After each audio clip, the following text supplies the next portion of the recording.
मंदसौर की ये पावन भूमि और यहाँ उपस्थित ये जनसैलाब, आपका हौसला, आपका जुनून, आपका धैर्य, मैं इसका जितना भी सम्मान करूं, जितना भी बड़ाई करूं वो कम है। साथियों, दिल्ली से इंदौर और इंदौर से मंदसौर, आज तक मैंने अपने जीवन में इतने प्रोग्राम किए, लाखों लाखों लोगों की रैली की है, लेकिन जितना प्यार मध्य प्रदेश में मिलता है उतना कहीं भी नहीं मिलता। जो क्रांति की ज्वाला में मध्य प्रदेश में देखता हूं, जो क्रांति का जुनून जज्बा में मध्य प्रदेश में देखता हूं, वो मुझे लगता है कि वो पूरे देश में कहीं नहीं है मध्य प्रदेश के अलावा। मुझे लगता है कि मेरी जिम्मेदारी सिर्फ इतनी है कि आप लोगों ने सब कुछ सीख लिया, बस आपको आंदोलन में किस तरह से आंदोलन को चलाना है, ये जिम्मेदारी सिर्फ मेरी है मध्य प्रदेश में, और मैं उसको पूरी जिम्मेदारी से निभाऊंगा भी। अगर आज आप पूरी जिम्मेदारी से मेरी बात को सुनेंगे, जिसको जहां जगह मिली है वो उसी जगह पे अगर एक टांग पे भी खड़ा होना पड़े स्वाभिमान सम्मान की लड़ाई में, भूखे प्यासे भी रहना पड़े, तो भी जिनको स्वाभिमान की कीमत पता है वो रहते हैं। इस उम्मीद के साथ मैं यहाँ की भीम आर्मी और आजाद समाज पार्टी के एक एक कार्यकर्ता का धन्यवाद करता हूँ। साथियों, मैं ये सोच रहा था आने से पहले, सुबह जब मेरी फ्लाइट डिले हुई तो मैंने सोचा कि जब भी मैं मध्य प्रदेश जाने के बारे में सोचता हूं, खासकर उस जगह पे जो पश्चिम राजस्थान से मिलती जुलती है,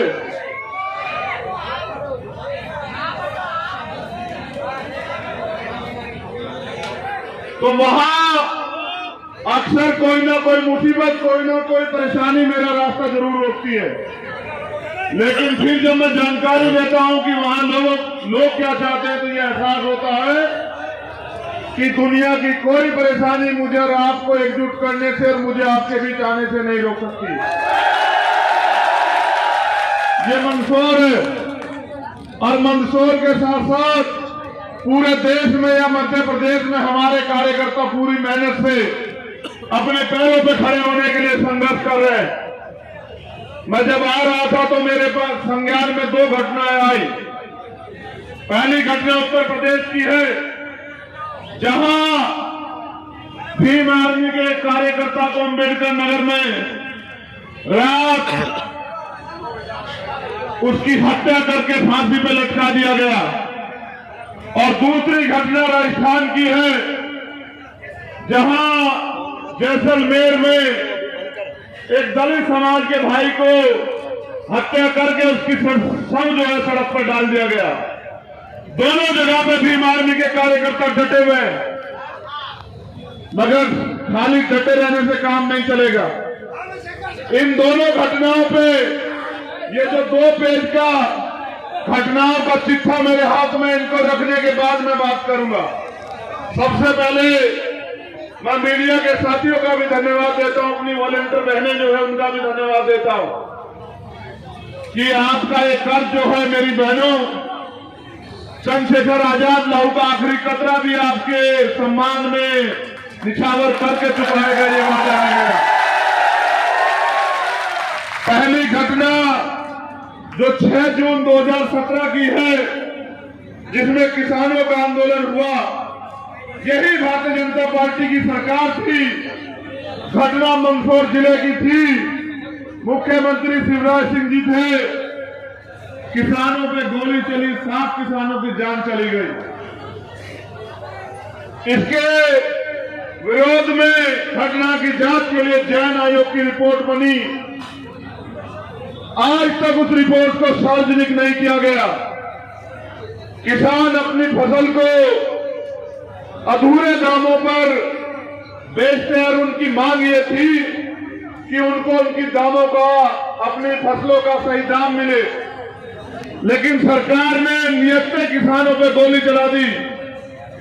यहां हमारे साथियों ने मुझसे अपील की कि ये जन सैलाब ये गवाही दे रहा है कि इस बार ना बीजेपी ना कांग्रेस, इस बार एससी, एसटी, ओबीसी और माइनॉरिटी यानी कि आदिवासी, पिछड़े, दलित, धार्मिक अल्पसंख्यक, मुसलमान, जैन, सिख, बौद्ध और अन्य गरीब तबका, इन दोनों पार्टियों को नकार के आजाद समाज पार्टी को विकल्प मान के और यहाँ 2023 के विधानसभा चुनाव में ताकत देने का काम करेगा। तो मेरा वादा है आपसे कि हम विधानसभा भवन के सामने उन शहीद किसान भाइयों की प्रतिमा लगाने का काम करेंगे। ये मेरा वादा है आपको।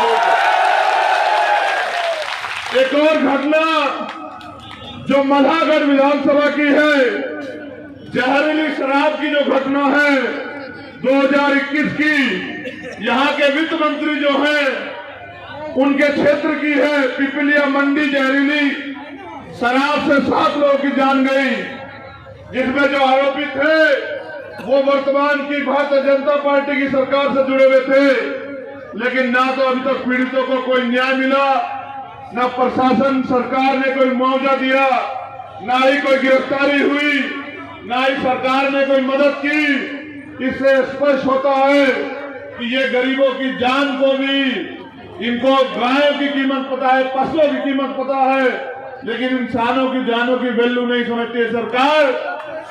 7 लोगों की जान जाती है, सरकार की लापरवाही है। पुलिस और प्रशासन के सहयोग से जहरीली शराब बिकती है। हम पूरे देश में देखते और जानते हैं।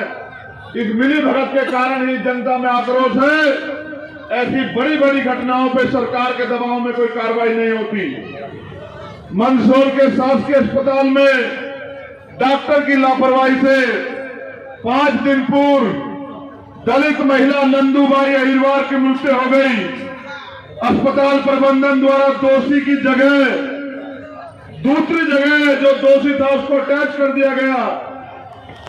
विपक्ष में होने के बावजूद जो विपक्षी दल है उन्होंने कोई आवाज नहीं उठाई। वो दोनों लोग जब दलितों की बात होती तो चुप्पी थाम लेते हैं। मैं समझता हूं ये अन्याय जो है हमारे लोगों को सहना पड़ रहा है। उनकी हत्या होती और कोई कार्रवाई नहीं होती। मंदसौर में आदिवासी नेशनल हॉकी खिलाड़ी हमारी बहन सागू का जो निवास है, उसकी झोपड़ी है, उसको रसूखदार लोगों ने जला दिया। उसको रसूखदार लोगों के दबाव में अतिक्रमण के नाम पे हटा दिया गया, जबकि पूरे शहर में अतिक्रमण और तमाम तरह की जो है बिल्डिंगें बनी है वो प्रशासन को नहीं दिखती। सागू की मां बर्तन पोछा मजदूरी कर जीवन यापन करती है, सागू को पढ़ाती है, लेकिन इस बेरहम प्रशासन को, जिन्होंने एक आदिवासी बहन जो उसका आगे बढ़ने का अधिकार छीनने का काम किया, उसको रहम नहीं आया। मैं वादा करता हूं कि हमें अवसर मिलने पे ऐसी जो भी प्रतिभाएं गांव देहात में है उन सबको विशेष सुरक्षा और सुविधा देके राष्ट्रीय पटल पे ले जाने का काम किया जाएगा। ऐसी सारी प्रतिभाओं का सम्मान किया जाएगा। यही नीमच में कन्हैया लाल भील की जो है सड़क के पीछे घसीट कर निर्ममता पूर्वक हत्या कर दी गई। मुझे अभी साथियों ने बताया कि 7 जगह यही मंदसौर में दलित समाज के लोगों की घोड़ी रोकी गई। लगातार अत्याचार हो रहा है, लगातार अन्याय हो रहा है। यहाँ के तमाम दलों के नेता चुप हैं, इसलिए यहाँ की जनता को इन नेताओं के खिलाफ और अपने अधिकारों के लिए बुगुल फूंक देना चाहिए। ज्यादा दिन धोखेबाजों का इंतजार नहीं करना चाहिए। जिनको अजमा लिया उनको नहीं अजमाना चाहिए। उसके साथ साथ यहाँ हमारे जो वरिष्ठ साथी है दिलावर खान मामा, उनको भी जो है भेदभावपूर्ण रवैये से जिला बदल की कार्रवाई की गई। ये सरकार माफियाओं को संरक्षण देती है, लेकिन अगर भीम आर्मी को मदद करता है या बहुजन समाज में भाईचारा बनाने का काम करता है, इनके पेट में दर्द हो जाता है। ये हमारे कार्यकर्ताओं को जिला बदल करने का काम करते हैं। चिंता मत करो शिवराज सिंह जी, आप हमारे कार्यकर्ताओं को जिला बदल करोगे। हमारे कार्यकर्ता इस चोट का बदला वोट के रूप में देके 2023 में आपको मध्य प्रदेश से बदल करने का काम करेंगे। उसके साथ साथ एक बड़ा मामला पिछड़े वर्ग का है। उनकी आबादी 52% है, जबकि पूरे मध्य प्रदेश में बहुजन समाज की आबादी 90% है। उनको 52% आरक्षण मिलना चाहिए। सरकार 27% भी नहीं देती। इस बार उनका अधिकार छीन के उनको 14% आरक्षण पंचायत चुनाव में दिया गया। हम ये मांग करते हैं सरकार से, अगर वास्तविकता में मुख्यमंत्री पिछड़े वर्ग से आते हैं, मैं तो इसलिए उनको पिछड़े वर्ग से नहीं मानता क्योंकि पिछड़े वर्ग के हितों में एक काम उन्होंने नहीं किया। कम्युनिटी यानी कि दलित आदिवासी के हित में एक काम उन्होंने नहीं किया। नेमावर की बहन का जो मामला था, जिसमें हम लोग बड़ी संख्या में नेमावर गए थे, उसमें भी न्याय के लिए जब सीबीआई मांग की गई, जब वो बहन ही निकल आई सड़क पे, तब सीबीआई की जो मांग हमने की थी, तब उसको पूरा करने का काम मुख्यमंत्री जी ने किया। वो इस डर से किया कहीं आदिवासी विद्रोह न कर दे, उनकी वोट भी लेनी है। इसलिए मैं मानता हूं कि मुख्यमंत्री भले ही पिछड़े वर्ग में जन्म लिए हों, लेकिन जिस दल में वो है उसकी सोच ही कमजोर विरोधी है, उसकी सोच ही दलित विरोधी है, उसकी सोच ही पिछड़ा विरोधी है, उसकी सोच ही आदिवासी विरोधी है, उसकी सोच ही मुसलमान विरोधी है, उसकी सोच ही भाईचारा विरोधी है, उसकी सोच ही नौजवान विरोधी है, उसकी सोच ही गरीब विरोधी है। आप पूरे देश में देखिए, ये डबल इंजन की सरकार है, महंगाई चरम छू रही है, देश की अर्थव्यवस्था डूब चुकी है, बेरोजगारी की दर बढ़ गई है, नौजवान सड़कों पे घूम रहा है, गरीब के पास खाने को रोटी नहीं है, जबकि इनके पूंजीपति मित्र जिनको पूरे देश का सरकारी सिस्टम बेच के दे रहे हैं, वो दुनिया में दूसरे नंबर पे चले गए हैं। हमने पहले भी सबक लिया और पिछली सरकारों से भी सबक लेना चाहिए। ये पूंजीपति किसी के मित्र नहीं होते। कल अगर इनका पूंजीपति मित्र देश छोड़कर चला जाता है, इस देश में रहने वाले सभी जाति धर्म के लोगों को सोचना चाहिए। जिस देश को शहीदों ने अपने खून से सींचा, जिस देश के लिए तमाम महापुरुषों ने कुर्बानी दी, जिस देश को एकजुट करने के लिए बाबा साहब अम्बेडकर ने संविधान दिया, जिस देश को ताकतवर बनाने के लिए यहाँ के किसानों ने, मजदूरों ने मेहनत की, यहाँ के सभी वर्गों ने अपने जान से ज्यादा इस देश के तिरंगे का और देश का सम्मान किया। अगर वो इनका पूंजीपति मित्र इनके दूसरे मित्रों की तरफ चला जाता तो देश की अर्थव्यवस्था डूब जाएगी, हमारी हालत श्रीलंका से भी बुरी हो जाएगी।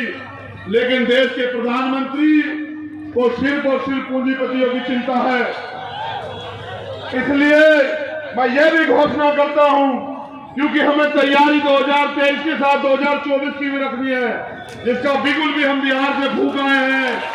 मैं आपसे ये भी वादा करता हूं, जितनी सरकारी कंपनियों को प्रधानमंत्री जी ने अपने पूंजीपति मित्रों को बेचने का काम किया है, उनके सारे पूंजीपति मित्रों की संपत्ति का रहस्य भेद करके एक एक सरकारी संपत्ति को हम लोग छुड़ाने का काम और वापिस उसका जो है सरकारीकरण करने का काम करेंगे।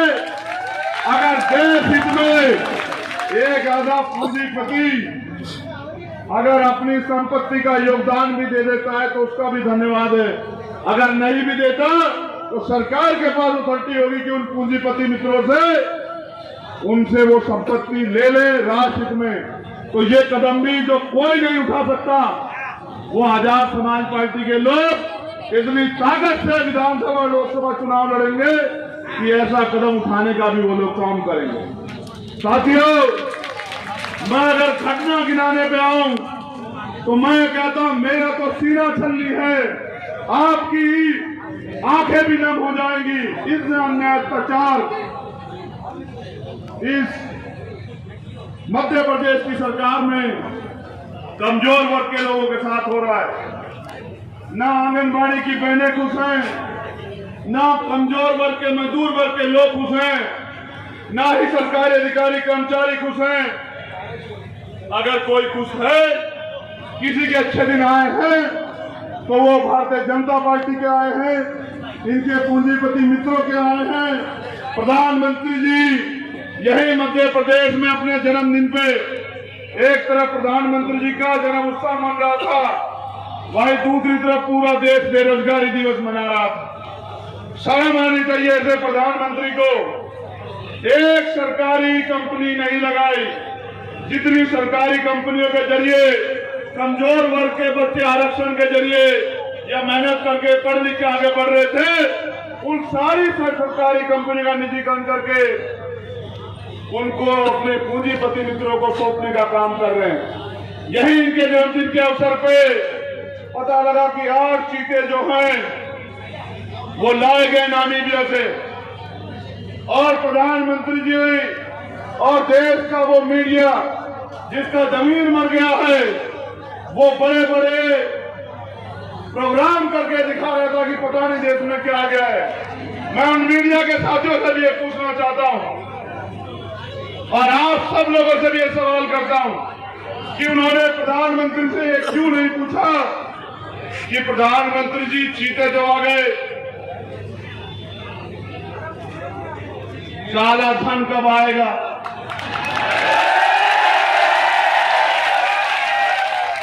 पेट्रोल के दाम जो है कच्चे तेल के कम हो गए, पेट्रोल डीजल के दाम कब कम हो गए? 400 रुपए से उठते सिलेंडर जो है वो 1000 रुपए तक चला गया। गरीबों की पढ़ाई मजबूर हो गए पढ़ने के लिए। तमाम तरह से यहाँ SC, ST, OBC के जो बच्चे हैं उनके स्कॉलरशिप और उनका जो बजट है, SCP का जो पैसा है, उनका जो एजुकेशन का बजट है वो खत्म कर दिया गया। जो वैकेंसियां निकली उनमें भ्रष्टाचार हो रहा है, उन पे प्रधानमंत्री जी कब जवाब देंगे? जो कमजोर वर्ग के लोगों के साथ अन्याय हो रहा है, बहनों के साथ रेप हत्याएं हो रही हैं, उनका जवाब प्रधानमंत्री जी कब देंगे? जब हमारे देश की मीडिया उनसे ये नहीं पूछती कि अर्थव्यवस्था डूब रही है, हम और चीन एक समय आजाद हुए, आज चीन कहां खड़ा है और हम कहां खड़े हैं, एक बार इस देश की मीडिया सवाल नहीं करती। मैं आपसे भी कह रहा हूं, जब ये देश कमजोर हो जाएगा तो जनता आपसे भी सवाल पूछेगी। ये मीडिया के लोग, ये कॉर्पोरेट सेक्टर के लोग आपको भी नौकरी से निकाल देंगे।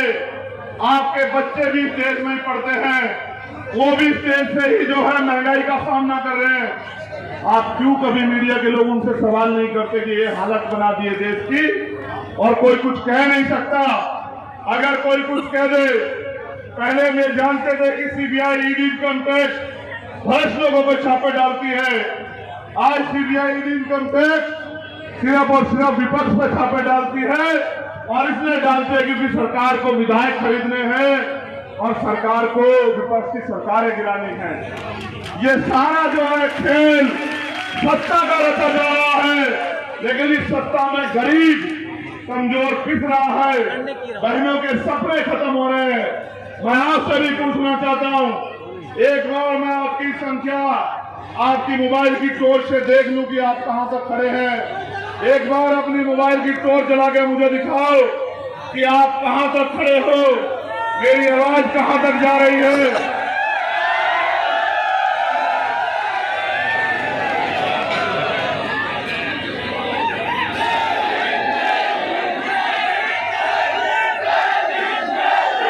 अब इसी अवस्था में अपने मोबाइल की रोशनी ऑन करके मेरी इस बात पे गौर करो जो मैं आपसे कहना चाहता हूं। वो बात यह है कि मेरे कहे से आपने अपनी मोबाइल की रोशनी तो जला ली, लेकिन जो अंधेरा इस देश की व्यवस्था ने 75 साल आजाद हुए हमें हो गए हैं और 72 साल लोकतंत्र आए हुए हो गए हैं, जो इस देश की सरकारों ने छूटन, अन्याय, अत्याचार, जातिवाद, भ्रष्टाचार हमें भरोसा है, उससे आजादी और हमारे जीवन में रोशनी कब आएगी? कभी आपने सोचा? कभी आपने महसूस किया कि आज गरीब आत्महत्या कर रहा है, नौजवान सुसाइड कर रहा है, बहनें माताएं अपने अधिकारों के प्रति सचेत है, लेकिन कोई तरीका नहीं कि वो अपने अधिकार, अपनी सुरक्षा सशक्तिकरण पे आगे बढ़ जाए। तो जब मैं आता हूं, आप मुझसे बताते हो, एक बार गौर करके सुनो, जब मैं आता हूं तो आप लोग मुझे बताते हो कि यहाँ रेप हो गया है, यहाँ हत्या हो गई है, यहाँ जुल्म हो रहा है, यहाँ घोड़ी से उतार दिया गया। ये सवाल मेरा आपसे दोबारा सुनो, ये बच्चियां जो खड़ी हैं इनको सुरक्षित करो, इनको वॉलंटियर सुरक्षित करें। इन आर्मी अपनी पहचान को बरकरार रखे। दुनिया में रहने वाली हर बहन को भी आर्मी पे नाज होना चाहिए, इसलिए अपने कार्य के प्रति जागरूक रहें। अब मेरा सवाल आप लोगों से है, मेरी बात आपको सुनाई दे रही है? दोनों हाथ उठा के बताओ जहां तक आवाज आ रही है। अब मेरी बात का जवाब दो।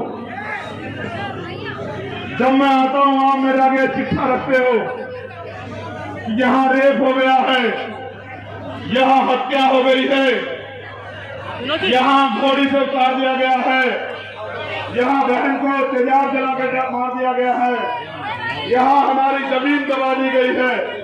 मेरे रहबर मान्यवर काशीराम ये कहते थे कि कमजोर लोगों पे ही अन्याय अत्याचार होता है। आप इतनी संख्या में मध्य प्रदेश में हैं, फिर आप इस मध्य प्रदेश में कमजोर क्यों है? कभी आपने सवाल मुझसे पूछा? अगर आप कमजोर बने रहेंगे तो ये घटनाएं कब होने की बजाय बढ़ती रहेंगी मेरे साथियों। अगर आप ताकतवर होना चाहते हैं तो 365 दिन आपको स्वाभिमान, सम्मान और अधिकारों की लड़ाई को सड़क पे लड़ना होगा। क्या आप इसके लिए तैयार हैं? आपकी आवाज मुझसे बहुत हल्की है। क्या आप इसके लिए तैयार हैं? अगर आप इसके लिए तैयार हैं तो मैं गारंटी से कहता हूं कि एक ऐसा सवेरा 2023 में मध्य प्रदेश से एक ऐसा सूरज निकलेगा कि किसी बहन की तरफ आंख उठाने से पहले अपराधी 1000 बार सोचेगा। किसी कमजोर की जमीन दबाने से पहले, उसके मकान को छीनने से पहले, उसको सताने से पहले, उसको घोड़ी से उतारने से पहले 1000 बार उसके सपने में भीम आर्मी और आजाद समाज पार्टी आएगी। मेरा आपको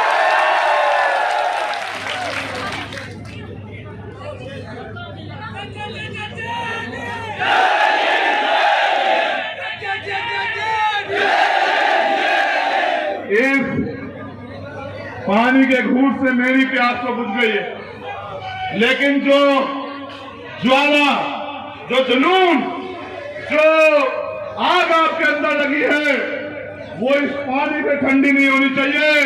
वो तब तक ठंडी नहीं होनी चाहिए जब तक मध्य प्रदेश की सत्ता में आप लोग काबिज नहीं हो जाओ, तब तक वो आग ठंडी नहीं होनी चाहिए। साथियों, एक अनुरोध मेरा आपसे भी है। मुझे अगर आप दिल से पूछोगे, ईमानदार होने के नाते मैं आपसे सच कहूंगा, मुझे उम्मीद नहीं थी कि आप नेमावर का भी रिकॉर्ड तोड़ दोगे। ऐसी उम्मीद मुझे नहीं थी, लेकिन मैं आपसे कहना चाहता हूं कि एक दिन जुटने से हम लोग जो हैं वो कामयाब नहीं हो सकते। एक तो मेरा पहला आपको निर्देश है कि जो भी साथी सभा या रैली में आए, चाहे वो ना आए, लेकिन आए तो हेलमेट लगा के आए। मेरी आवाज बात समझ आई आपको? अगर आप मुझसे प्यार करते हो, अगर आप मुझ पे भरोसा करते हो, तो मेरी इस अपील को जरूर मानो। क्योंकि एक साथी को मैं सागर में खो चुका हूं। मैं आपसे अपील करता हूं, आप एक एक व्यक्ति मेरे लिए बहुत कीमती हो। आपके प्यार से मैं यहाँ मंदसौर की धरती पे अपने घर से 1000 किलोमीटर से ज्यादा दूर, परिवार से भी ज्यादा बड़ा परिवार यहाँ देख रहा हूँ। मैं आपसे कहना चाहता हूँ, आपकी जान मेरे लिए बड़ी कीमती है।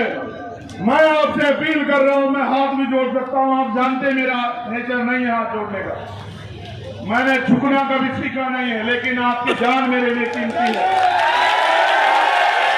मैं दोनों हाथ जोड़ के आपसे अपील कर रहा हूँ कि चाहे आप 1 महीने का मोबाइल का रिचार्ज ना कराएं, चाहे आप एक टाइम का खाना जो है वो कम कर दें, लेकिन एक अच्छा हेलमेट जरूर खरीद लें।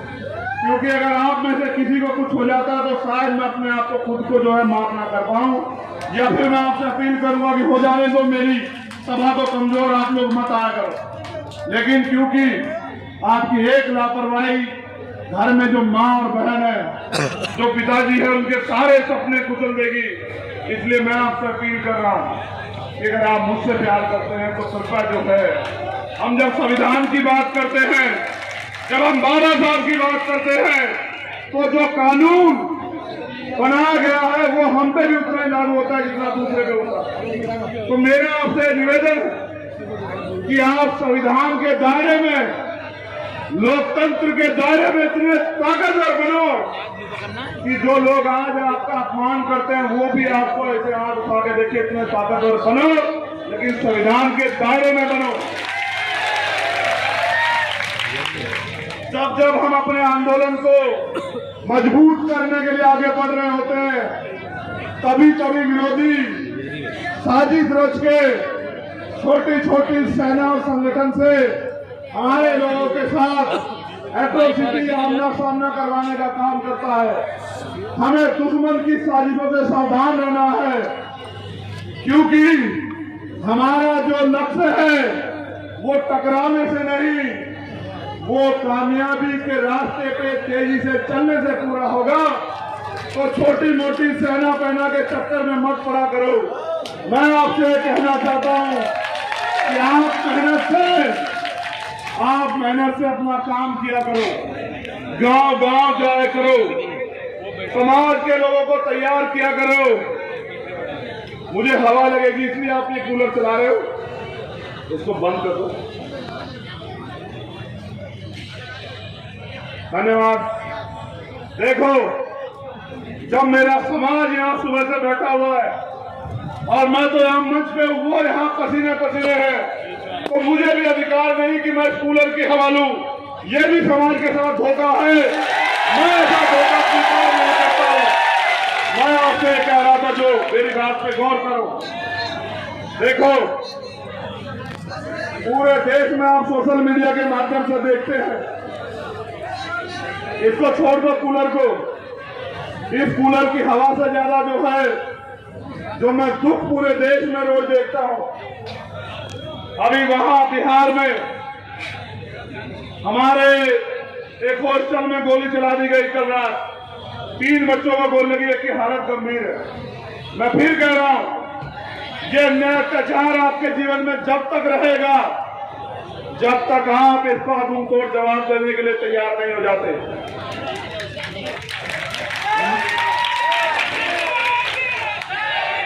एक एक घटना पे मैं भी जाना चाहता हूं, आप भी चाहते हो कि कोई घटना हो जाए तो भैया आ जाए।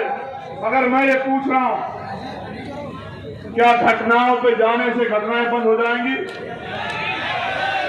बंद कैसे होगी आप ये बताओ, आप बताओ बंद कैसे होंगी? मैं बताता हूं बंद कैसे होगी। ये लोकतंत्र है, बहुमत का शासन, जिनका वोट उनका राज। इसलिए हमारे नेता ने नारा दिया कि वोट हमारा राज तुम्हारा, वोट हमारा राज तुम्हारा। तो जब वोट आपके पास है तो आपका राज क्यों नहीं है? आप इस बात पे क्यों नहीं सोचते? फिर दूसरी बात, उन्होंने कहा जिसकी इतनी संख्या वाली उसकी इतनी हिस्सेदारी। या 90% संख्या बहुजन समाज के लोगों की है और उनकी हिस्सेदारी नखून के बराबर है। वो कांग्रेस बीजेपी में रहते अपने समाज की आवाज भी नहीं उठा सकते। इसका उदाहरण है राजस्थान कि वहां दलितों की खाल खींची जा रही है। दलित समाज के लोग पलायन को मजबूर है। उनकी पार्टियों में, सरकार की पार्टियों में थे नेता भी इतनी हिम्मत नहीं कि वो अपने समाज की आवाज उठा दे। और यहाँ भी इस सरकार में भी पॉलिटिकल रिजर्वेशन की वजह से काफी बड़े संख्या में SC, ST और OBC के विधायक और MP भी मौजूद हैं। उनकी भी इतनी हिम्मत नहीं कि वो अपनी सरकार के खिलाफ जाके अपने समाज के लिए एक आवाज उठा दे। इसलिए मैं आपसे कह रहा हूं, इन तनखैये नेताओं का भरोसा छोड़ दो और इस बार पूरी ताकत लगा के अगर आप मेरी बात को मानते हैं तो गांव-गांव जाके बहुजन समाज में भाईचारा पैदा करो। और भाईचारा पैदा करके वोट कितनी बड़ी ताकत है, वोट इतनी बड़ी ताकत है कि इस वोट की वजह से जो लोग आपकी गलियों में भी नहीं रहा करते थे, जो लोग आपको छूना भी पाप समझते थे, वो भी आ जाके आपके पैर पकड़ने का काम करते हैं। कोई आपके यहाँ खाना खाने का नाटक करता है, कोई आपके पैर धोने का नाटक करता है, कोई आपका यहाँ समरसता भोज करता है। ये इतनी बड़ी ताकत, जहाँ जो लोग आपको छूना पसंद नहीं करते थे, आज वो आपके घरों में आके बैठते हैं। अगर ये ताकत अगर कोई है तो ये ताकत सिर्फ आपकी वोट है, जिसके लिए बाबा साहब अम्बेडकर ने अपने 4 बच्चे कुर्बान किए। मैं आपसे भी पूछ रहा हूं, जिस रहबर ने अपने 4 बच्चे हमारे लिए कुर्बान कर दिए कि हम इस देश में आजादी से जीत सके, उस रहबर के मिशन को आगे बढ़ाने की जिम्मेदारी क्या हमारी नहीं है? इतनी हल्की आवाज में तो मैं समझता हूं कि क्या तो आपने खाना नहीं खाया या अब आप गर्मी से थक चुके हो। तो मैं आपसे दोबारा पूछता हूं कि जिस रहबर ने अपने 4 बच्चे इसलिए कुर्बान कर दिए कि चंद्रशेखर आजाद के तन पे अच्छे कपड़े रहे और कमजोर वर्ग को समानता, अधिकारों का, आजादी का जीवन मिले, उनके मिशन को कामयाब करना, आगे बढ़ाना क्या हमारी जिम्मेदारी नहीं है? आज हमारी जिम्मेदारी नहीं है? और उनके मूवमेंट को कामयाब करना हमारी जिम्मेदारी नहीं है? उन्होंने ये कहा 18 मार्च 1956 को। मेरी बात पे गौर करना नौजवान साथियों, अगर आप कहते हो कि आप एक पैर पे खड़े हो तो मैं वादा करता हूं कि मैं आप बाकी स्पीच एक पैर पे खड़े होकर दूंगा, लेकिन मेरी बात में गौर करो। उन्होंने कहा कि मुझे मेरे पढ़े लिखे लोगों ने धोखा दिया। कहा या नहीं कहा? उन्होंने ये भी कहा जो बात कोई नहीं बताता, उन्होंने कहा कि मैं चैन से मरना चाहता हूं, मैं बूढ़ा उतरा हूं, मैं बीमार रहता हूं, जो मैं अपने समुदाय के लिए करना चाहता था उसका 10% भी नहीं कर पाया। उन्होंने हमसे भी ये कहा जो इतिहास में हम पढ़ते हैं वो सबके लिए था, उस समय के लोगों के लिए भी, आज हमारे लिए भी, कि जब मैं अपने चारों तरफ देखता हूं तो मुझे एक भी नौजवान ऐसा दिखाई नहीं देता जो इस आंदोलन का बंबू बन के, इस आंदोलन का सिपाही बन के इस आंदोलन को आगे बढ़ा सके। मैं चैन से मरना चाहता हूं। अगर नौजवान इसकी जिम्मेदारी लेकर खड़े हो जाए तो मैं चैन से मर सकूं। उनका सपना था, उनके साथ साथ मेरे गुरु, मेरे रहबर काशीराम साहब का भी ये सपना था कि देश पे लोकतंत्र के जरिए कमजोर वर्ग के लोगों की हुकूमत आए, वो देश का हुक्मरान बने। उन्होंने कहा भी है, जिस बात का जवाब मैंने आपसे मांगा, उन्होंने कहा कि हुक्मरान समाज की बहन बेटियों के साथ अन्याय अत्याचार नहीं होता, हुक्मरान समाज की मूछें नहीं काटी जाती, हुक्मरान समाज की हत्याएं नहीं होती, हुक्मरान समाज का हाथ ऐसे फैला नहीं होता। उनका भी सपना था कि देश में कमजोर वर्ग के लोग का राज आए। इसलिए उन्होंने कहा कि आप अपनी वोट का सदुपयोग करो, अपनी वोट के जरिए अपना राज लाओ। क्या उनका सपना पूरा करना उनकी नस्लों की जिम्मेदारी नहीं है क्या? इस देश के संविधान को खतरा है। खतरा किससे, मुझे बताने की जरूरत नहीं। किससे खतरा बताओ, किससे खतरा बताओ जोर से। खतरा आपसे। मेरी बात को मजाक में मत लो, सच बता रहा हूं। क्योंकि जिसको ज्यादा जिस चीज से मिले उसकी जिम्मेदारी व्यक्ति है। जैसे आप अपने घर की रक्षा करते हो उसी तरह संविधान की भी रक्षा करो। आपकी लापरवाही की वजह से देश के संविधान खतरा है, वरना मुट्ठी में लोगों की हिम्मत है कि वो देश के संविधान को खतरा पहुंचा दे। मैं आपसे अपील करता हूं, आप में से कितने लोग मुझसे सच्ची मोहब्बत करते हैं? हाथ उठा के बताओ। चलो ठीक है, फिर मेरी एक बात पे गौर करो। सच्ची मोहब्बत ये नहीं होती जो आप हाथ उठा के बताते हो। सच्ची मोहब्बत तब मानी जाए अगर आप कल से काम पे लग जाओ और अपने पैरों से अपने सस्ते साधनों पे मोटरसाइकिल, साइकिल, पैदल जा जाके पूरे मध्य प्रदेश में ये ऐलान कर दो कल से कि अब हम यहाँ गुलामी नहीं सहेंगे। अगर आप ये ऐलान कर दो, उसके साथ साथ आप ये भी तय करो, गौर करना मेरी बात पे, कि जो भी भारतीय संविधान का अपमान करेगा, जो भी हमारे अधिकारों के खिलाफ आंदोलन करेगा, रैली निकालेगा हमारे आरक्षण के खिलाफ, दलित पिछड़े आदिवासियों के आरक्षण के खिलाफ, जो भी हमारे एक्ट के खिलाफ रैली आंदोलन करेगा, जो हमारे देश के संविधान को बदलने की बात करेगा, ऐसे समाज और ऐसे दल को हम लोग 3 चीज देना बिल्कुल बंद कर देंगे। चाहे वो हमारा दोस्त ही क्यों ना हो, चाहे वो हमारा जो है करीबी क्यों ना हो, ना तो हम उन्हें दान देंगे, ना हम उन्हें सम्मान देंगे, और ना ही हम उन्हें मतदान देंगे। हम दान अगर देंगे तो देंगे स्कूलों में, कि गरीब के बच्चे भी स्कूलों में पढ़ पाए। अगर हम सम्मान देंगे तो उसको देंगे जो हमारे समाज का सम्मान करेगा, और अगर हम मतदान करेंगे तो सिर्फ और सिर्फ SC, ST, OBC और माइनॉरिटी समाज के लोगों को करेंगे, बस। इतना अपने मन पक्का करके ये घोषणा कर दी, जैसे बाबा साहब अम्बेडकर ने कहा था कि जाओ अपनी दीवारों पे लिख दो कि हमें इस देश का शासक बनना है।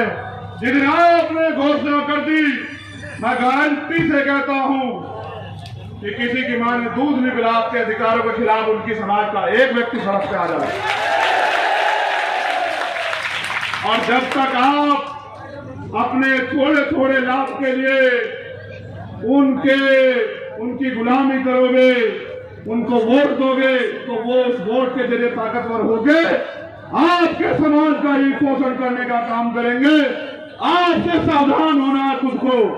आपको अपने अंदर अपनी जो क्षमता है उसको, स्किल को डेवलप करना है, और गांव गांव जाके अपने समाज को जागरूक करना, अपनी बहनों को भी, अपने भाइयों को भी।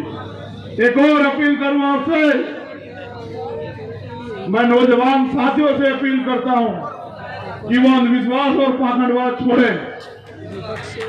ये भी मेरी आप लोगों से अपील है। दूसरा, वो तमाम तरह के नशे छोड़े। इन लोगों से मुकाबला करने के लिए हमें योद्धाओं की जरूरत है। और जो व्यक्ति खुद की रक्षा नहीं कर सकता, जो नशा करता है, जो शराब पीता है, जो तंबाकू गुटखा खाता है, वो अंदर अंदर कमजोर हो रहा है। वो कैसे अपने समाज की रक्षा करेगा, ये बात आपको सोचनी चाहिए। इसलिए मेरी आपसे अपील है, अगर आप ज्यादा ना कर पाओ तो इन पे रोक लगाने का काम करो। हमारा समाज इस दलदल में फंसा हुआ है। हमारी जिम्मेदारी है कि सामाजिक, राजनीतिक, आर्थिक और धार्मिक रूप की सारी गुलामियों से हम लोग समाज को निकालने का काम करें। अब हमारे साथियों ने कुछ कागज हमें सौंपे हैं, जैसे नेमावर हत्याकांड में जो सीबीआई की जांच है, पहले तो वो कर नहीं रही थी सरकार, अगर कराई भी है तो उसको प्रेम प्रसंग बता के जांच खत्म कर दी है। मैं पूछना चाहता हूं नाम के पिछड़े वर्ग के मुख्यमंत्री से, जात के पिछड़े वर्ग के मुख्यमंत्री से, कि अगर प्रेम प्रसंग भी था तो उन 5 बच्चों समाज 5 लोगों की हत्या का जवाब कौन देगा? मुख्यमंत्री ये बताएं।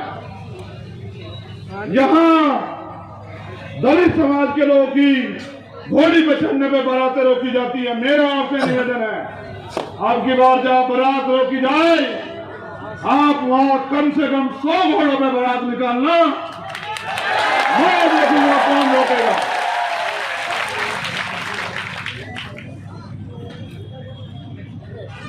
एक कालाकोट तहसील भानपुरा में आदिवासियों को